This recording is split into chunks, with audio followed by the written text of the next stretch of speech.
एक बार फिर सबको लगा था कि खेल खत्म, लेकिन अचानक बाजी पलट दी गई और उत्तराधिकारी वापस आ गया। मायावती भारतीय राजनीति का एक ऐसा नाम जो अपने हर फैसले से सियासत में हलचल मचा देती हैं। अभी कुछ महीने पहले उन्होंने अपने भतीजे यानी आकाश आनंद को अपरिपक्व कहकर सभी पदों से हटा दिया था। पार्टी में खामोशी छा गई थी और लगने लगा था कि बीएसपी का भविष्य अब डावाडोल है। लेकिन अब एक बार फिर मायावती ने उन्हीं आकाश आनंद को एक बड़े पद के साथ वापस बुला लिया। तो सवाल है, क्या ये मायावती का कोई मास्टर स्ट्रोक है या मजबूरी का दाव?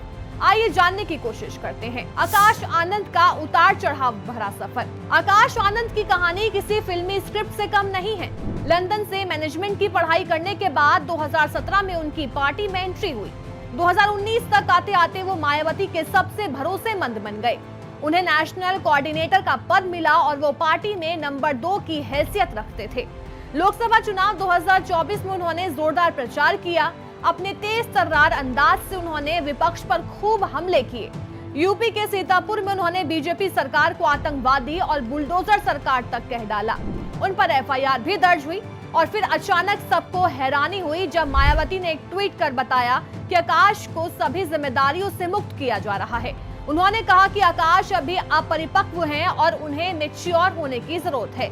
इस फैसले से सब चौंक गए थे, लेकिन अब जब बीएसपी यूपी विधानसभा चुनाव 2027 की तैयारी कर रही है तो आकाश को फिर से एक बड़ी जिम्मेदारी सौंपी गई है। 2017 में पार्टी में एंट्री हुई, 2019 में नेशनल कोऑर्डिनेटर बने, मई 2024 में लोकसभा चुनाव के दौरान पद से हटाए गए और अब प्रमोशन के साथ उनकी वापसी हुई है। राजनीतिक जानकार इस वापसी के पीछे कई सियासी दांवपेच देख रहे हैं। उत्तराधिकारी को तैयार करने की तैयारी। मायावती की उम्र अब 70 साल के आसपास हो रही है। उनकी सेहत भी पहले जैसी नहीं रही। अब उन्हें अपनी विरासत को किसी काबिल हाथ में सौंपना है। आकाश उनके परिवार से हैं और वो उन पर पूरा भरोसा करती हैं। इस डिमोशन और प्रमोशन के खेल से उन्होंने ये भी साबित किया है कि पार्टी में सिर्फ उन्हीं का राज चलता है और आकाश को भी उनके इशारों पर ही चलना होगा। ये एक तरह से आकाश को पॉलिटिकल ट्रेनिंग देने का तरीका है। युवाओं को वापस जोड़ने की मजबूरी।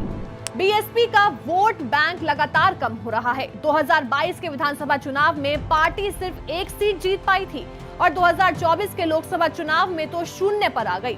पार्टी से युवा दूर हो गए हैं। अब ऐसे में आकाश आनंद, जिनका अंदाज युवाओं जैसा है और जो सोशल मीडिया पर एक्टिव हैं, एक फ्रेश फेस के तौर पर सामने आ रहे हैं। उनके जरिए मायावती युवाओं को वापस पार्टी से जोड़ना चाहती है।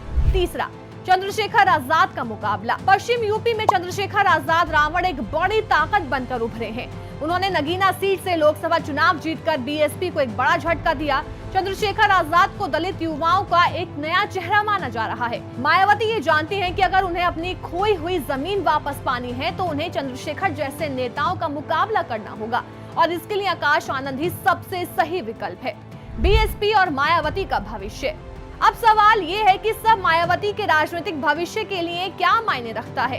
एक नजर में तो ये उनका मास्टर स्ट्रोक हो सकता है। वो खुद को पीछे रखकर आकाश को आगे ला रही हैं, जैसे कि सोनिया गांधी ने कांग्रेस में किया था। ये दिखाता है कि वो दूर की सोच रखती हैं और पार्टी के भविष्य को सुरक्षित करना चाहती हैं। दूसरा नजरिया, ये उनकी मजबूरी भी हो सकती है। पार्टी लगातार हार रही है और उन्हें समझ नहीं आ रहा कि अब क्या करें। ऐसे में अपने परिवार के सदस्य को आगे लाना उनकी आखिरी उम्मीद हो सकती है। अगर आकाश कामयाब नहीं हुए तो बीएसपी के लिए वापसी करना बहुत मुश्किल हो जाएगा। लेकिन अब सवाल ये, क्या ये ग्राफ फिर से ऊपर जाएगा? मायावती ने आकाश आनंद को एक मौका दिया है, लेकिन ये मौका उनकी आखिरी कोशिश भी हो सकती है। तो अब ये देखना दिलचस्प होगा कि आकाश आनंद अपनी काबिलियत साबित कर पाते हैं या नहीं। क्या वो बीएसपी को फिर से जिंदा कर पाएंगे या ये सिर्फ एक चुनावी दांव साबित होगा? हमें कमेंट में जरूर बताएं कि आपको क्या लगता है।